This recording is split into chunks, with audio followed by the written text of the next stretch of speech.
some Albertans. The government says the law would give those struggling with the most extreme addictions a chance at recovery.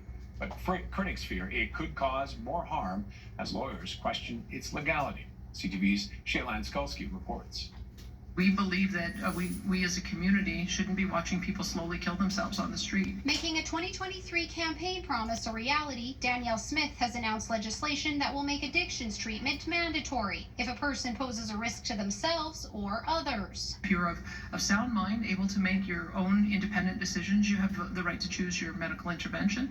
If you're causing harm to yourself or others, then we're going to try this different pathway. Process of intervention will begin with an application which can be submitted by a parent, a guardian, a family member, a healthcare professional, a peace or police officer. Applications for treatment would have to be reviewed within 72 hours by a 3-person commission made up of a physician, lawyer, and member of the public. A person could be referred into forced care for up to 3 months, community treatment for 6 months, or discharge. Maybe if the Compassionate Intervention Act had existed then, Ashley would still be here. While some Alberta parents welcome the proposed law, others fear it.